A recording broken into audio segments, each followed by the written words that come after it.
여러분 안녕하세요. 네 번째 유미입니다. 11월 23일 방송을 시작하겠습니다. 시장이 오르락 내리락 내리락 오르락 하다 다시 밀렸죠. 이럴 때 또 멘탈이 털리면 결국 시장에 합류할 수가 없습니다. 이번 거대한 상승장에서 탈락하게 될 거라는 거. 지난 한 달이 넘는 기간 동안 에너지 소화 과정을 거쳤죠. 횡보 기간 속에서 단 2거래일 만에 물량을 뚫어버리고 정고점 매물대에 그 근방에 와 있습니다. 지금 지역은 물량이 없는 지역에 이미 와 있죠. 흔들다가 단 한순간에 튀어나갈 수가 있다는 거. 무려 6년 만에 박스권을 뚫었습니다. 제가 계속 강조하고 있죠. 2017년도에 에너지 오랜 기간을 응축하고 나서 무려 900%, 9만 프로였죠. 900배가 넘었던 폭등이 있었다. 280일 동안 600배가 넘었다. 자, 그렇다고 한다면 그 패턴이 똑같이 재현될지 그 상승폭이 좀 더 작을 수도 있고 그 근방에 가게 되면 폭발적이 될 수 있겠죠. 그 상승폭은 그들이 결정합니다. 고작 지금 몇 배를 보고 투자하는 게 아닙니다. 몇백 프로가 아니라 최소한 몇천 프로는 도달해야 되겠죠. 그것도 시나리오 1까지 말입니다. 차익 실현 구간, 경제 위기가 예정되어 있습니다. 경제 위기 전에 주식과 코인 시장, 거대한 버블장, 지금 버블을 끌어안고 버블의 파이를 계속 끌어 늘리고 있죠. 그렇게 대중들은 끊임없이 헷갈리는 겁니다. 경기가 너무 안 좋다는데 시장이 계속 달릴 수 있을까? 근데 계속 달리고 있어. 계속 키운다는 거죠. 오르락 내리락 내리락 오르락 하면서 파동을 그리니까 있는 사람조차 포기하고 나가는 겁니다. 쫄려가지고. 저는 일관되게 말씀을 드리고 있죠. 상승을 확신하면, 내가 시장을 상승을 확신한다면, XRP의 내재 가치를 상승을 확신한다면 결국 시장이 올라가건 내려가건 횡보하건 올라가서 내려가건 그 어떤 상황에서도 내 멘탈은 흔들거리지 않는다. XRP의 내재 가치를 확신한다면 그 어떤 상황에서도 도착지까지 흔들거리지 않는다. 허나 내가 상승을 확신하지 못하기 때문에 횡보할 때도 하락할 때도 심지어 올라갈 때도 올라가서 떨어지게 하면 곧바로 매도 버튼을 누르게 되죠. 그리고 호구로 전략하는 겁니다. 가장 중요한 건 시장을 제대로 읽었느냐, 내재 가치, 펀더멘탈을 확신할 수 있느냐, 이거에 따라서 투자의 그루가 되는 겁니다.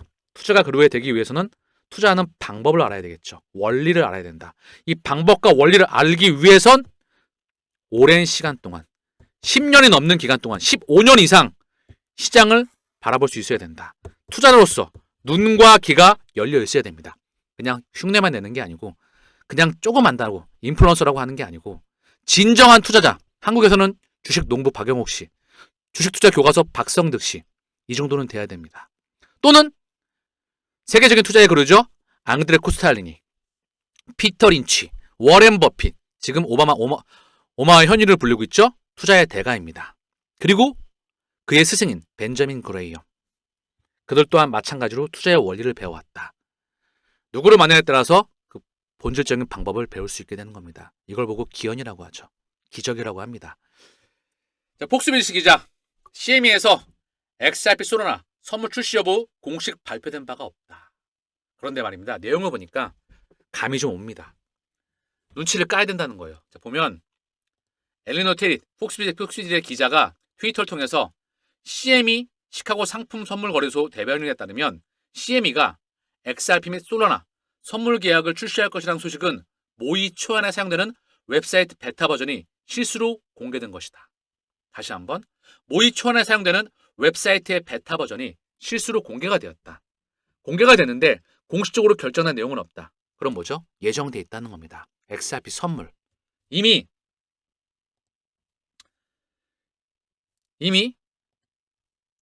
리플 스웰 2024 CME 임원이 XRP 현물 ETF 구축을 위한 데이터 확보는 이미 끝났다. 그걸 강조했었죠.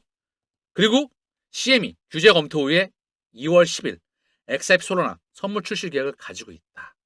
이게 실수로 공개가 된 거라고 얘기하고 있는 겁니다. 그럼 뭐죠? XRP 선물, XRP 현물 ETF. CME에서 우리에게 이미 답을 알려주고 있다. CME 벤치마크에 XRP가 편입되었어요. 이게 뭐였죠? XRP 현물 ETF를 위한 깜빡이었다. XRP ETF는 곧 리플과 S소송, 이 종식이 다가오고 있음을 우리는 알아야 됩니다. 그럼 뭐죠? 12년간 호재를 깔아왔습니다. 이 12년 호재 중에서 오늘 또 하나의 중요한 호재를 알려드리죠.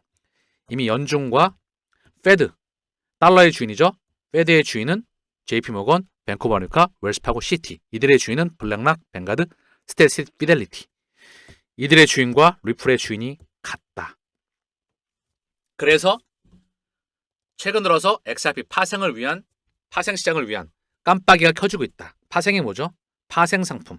현물 시장이 있죠? 현물 거래. 이걸 기반으로 한 선물과 옵션 시장이 있습니다. 이게 파생이죠. 현물 대비해서 파급이 시장이 훨씬 더 커요. 주식시장도 마찬가지입니다. 현물 대비해서 파생이 훨씬 더 크죠. 금융시장 또한 마찬가지입니다. 실물 경제를 기반으로 한 금융시장 대비해서 파생 시장이 압도적으로 크다. 그래서 전 세계 파생상품 시장 규모가 1200조 달러. 이것도 몇 년 전 규모거든요. 지금 암호화폐 시장이 3조 달러. 약 400배 더 큽니다. 감이 오시겠죠. 그런데 최근 들어서 프로시어스에서 XRP 인버스 ETF, XRP 레버리지 ETF, XRP 레버리지 인버스 ETF 이거를 신청했죠. 그렇죠? 파생을 확장시킨다. XRP를 기초 자산으로 해서 시장 파일을 대규모로 키우는 작업에 들어가는 거예요. 감이 오시겠죠. 눈치를 까야 한다. 여기에 추가적으로 지금 33개 ETF가 신청이 되어 있는데요. 이게 작년에 알트코인 ETF가 12개였었어요. 이걸 기반으로 해서 블룸버그 애널리스트 에릭 발추나치죠. 이분 또한 리플 스웰의 2024 연사로서 참여했었다. 보시면 33개예요. 이분이 작년 11월 달에 이런 말을 합니다. 내년에 올해 신청된 알트코인 대비해서 3배가 신청되더라도 전혀 이상하지 않다고. 그게 1월 달에 고작 20 며칠이 지났는데 이미 3배 가까이 실현되었습니다. 그 말이 무슨 뜻인지 아시겠죠? 보시면 33개에 육박하고 있다. 시장이 본격적으로 커지는 게 2025년도입니다. 근데 시장을 부러뜨릴까요? 그럼 부러뜨리자면 뭐죠? 결국 물량 소화하고 상승이라는 겁니다. 이번 흔들리기 위해서 만약에 포기하게 된다면 또는 떨어져 나간다면 다시 합류하기가 하늘의 별 따기다. 시장 파일을 미친 듯이 키우는 게 지금 과정이다. 현 SEC 위원장 대행이죠? 마크 우에다. 대표적인 친암호화폐 인물입니다. 이분이 예전에 했던 말이 있어요.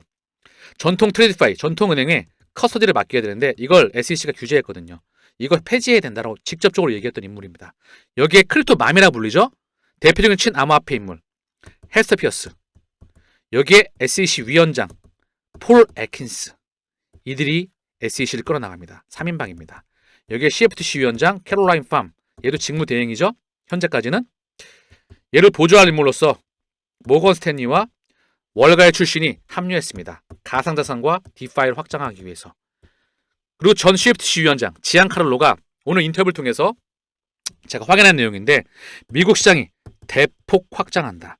폴 애킨스가 그 시장 파일을 대폭 키울 것이다. 여기에 크립토 차례이죠. 백악관의 암호화폐 총책임자 바로 전 페이팔의 CEO 데이비드 sak스입니다. 이제 크립토에 대한 전쟁은 끝이 났어. 본격적으로 확장한다. 친암호화폐 원년 의회 119대 의회.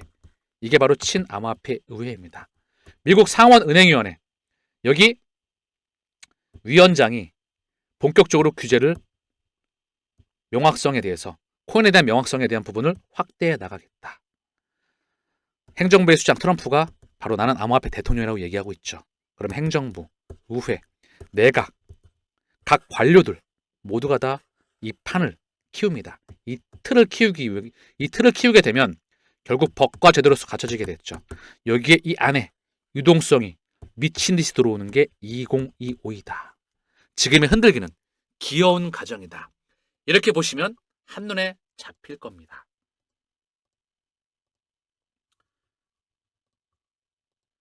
참고사항으로 CME 임원이 리플 스웰 2024에서 직접적으로 참여했었다. 더불어서 CME 세계 최대의 상품 선물 거래소 파생 상품의 주인장입니다. 얘네의 주인이 누구죠? 뱅가드 블랑 스테트릿 뱅가드입니다. CME는 리플의 공식 파트너사이자 공식 투자자이다. 한두 번이 아니라 여러 번 투자를 단행했었다. 리플에 직접 투자를 단행했었다. 그렇기에 XRP ETF를 누구보다 잘 알고 있고 준비 중이다. 데이터 준비는 끝이 났다. 게임이 끝나 있습니다. 눈치를 까야 한다는 거.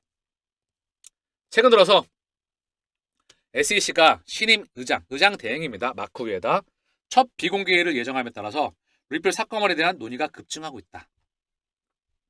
XRP 커뮤니티 구성원들은 미국 SEC가 스웰 리더십 아래서 첫 비공개 회의를 예정함에 따라서 리플 소송에 대한 잠재적인 합의가 이룰 수 있다고 제안하였다. 어느 한순간에 나올 수 있습니다.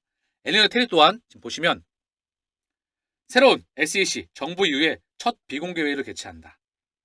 목요일에 마크 우에다가 의장 대행을 맡았다. 의제 또한 보시면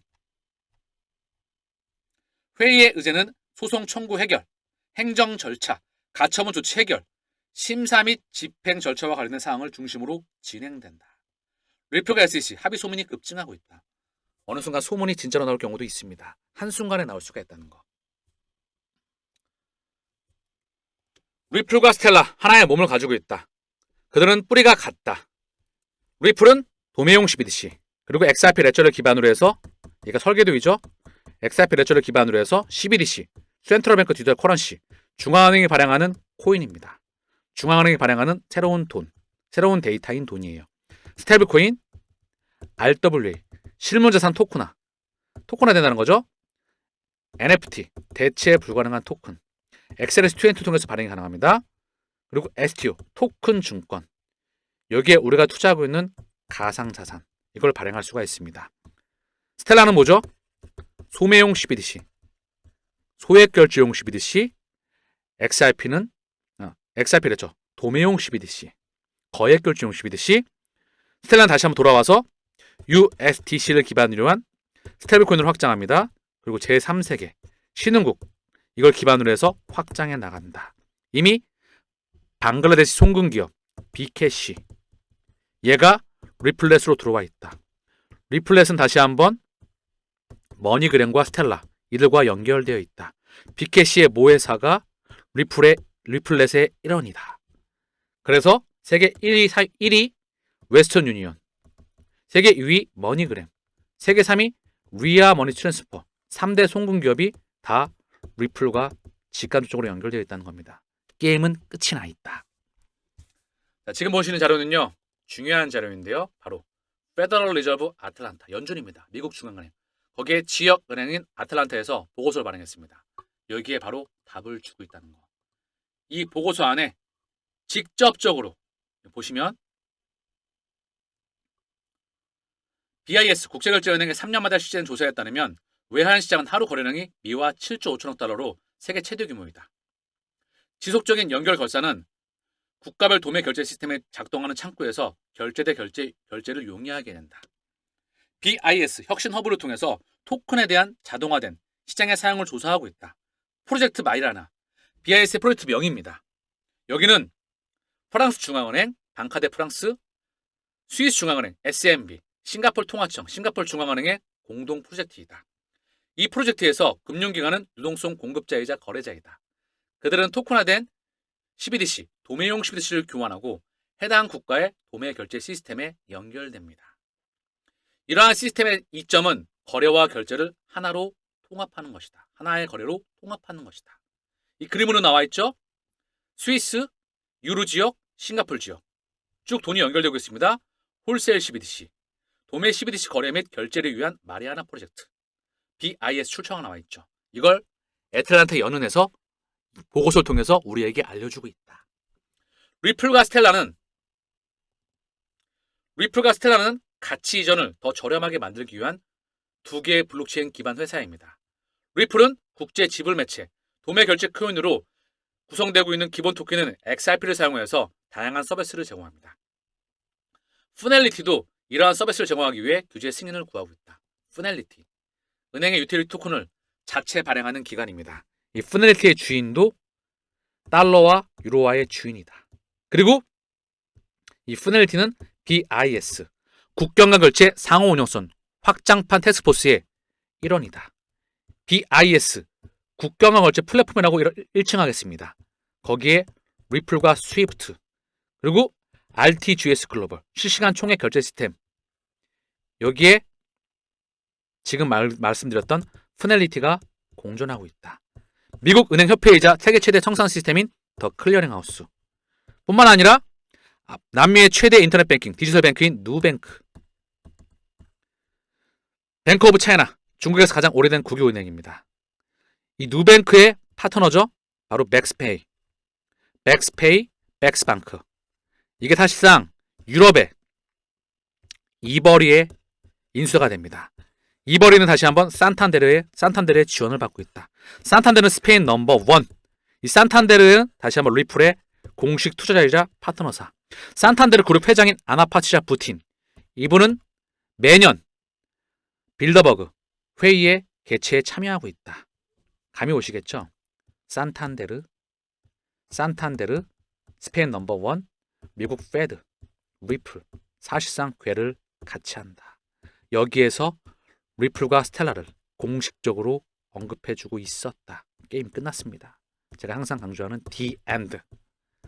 완주는 여러분의 몫이다. 고작 수백 프로. 이미 제 방송을 오랫동안 보셨던 분들은요. 500, 600, 700% 이상 그렇게 나오고 있습니다. 근데 그것도 약소하라는 거. 아시겠죠? 가야 될 목적지가 한참 많이 남아있다. 자, 마지막으로 시장 흐름을 좀 보시죠. 지금 시간이 저녁 8시 7분입니다. 비트코인이 쭉 나왔다가 차익 실험을 살짝 나오겠죠? 고점 매물대에서 지지를 받고 있습니다. 고점권에서 안정적으로 움직여 나가는 과정이다. 하락이 나올 때마다 시장 또한 실시간 계좌 정보가 오르락 내리락 하는 과정이죠. 이럴 때 흔들거리면 사실상 저는 그들을 바보라고 읽었습니다. 상승이 예정되어 있다. 비트코인 주봉상 전혀 흔들림이 없죠. 상승 추세를 이어나가고 있다. XRP도 마찬가지입니다. 고점 매물대 그 근방에서 뚫었고 이미 고점 매물대 없는 지역에서 움직여 나가고 있다. 주봉으로 보게 되면 주봉이죠. 그 근방에서 움직이고 있다. 새로운 매물대 없는 지역에서 그 파급이 여기는 물량 자체가 없어요. 아예 없다. 어디까지 갈지 그들이 가격대와 상승폭을 결정한다. 오늘 방송을 마치면서 월드 리프트 파이낸셜 여기 트럼프가가 주인이죠. 약 5.7만 개의 이더리움을 보유하고 있다. 보유 가상자산 중 57%를 차지하고 있다. 그리고 블랙락 피델리티 달러의 주인장이죠. 대규모로 이더리움을 매집하였다. 이더리움이 스테이킹 ETF가 도입됩니다. 이게 도입되게 되면 이더리움은 증권성 시비에서 벗어납니다. 그럼 기관들이 ETF 통해서 자금을 미친 듯이 쏜다. 이더리움의 증권성 시비에서 벗어난다. 많은 코인들이 관련 코인들이 증권성 시비에서 벗어난다. 본격적인 알트코인의 대시즌을 예고하고 있다. 이런 상황에서 내 멘탈이 흔들거리면 호구로 전락하지 않겠습니까? 누구를 만나냐에 따라서 고개 잡는 방법, 원리를 배울 수가 있습니다. 기연을 만나겠죠. 진짜 투자자를 만나는 거니까.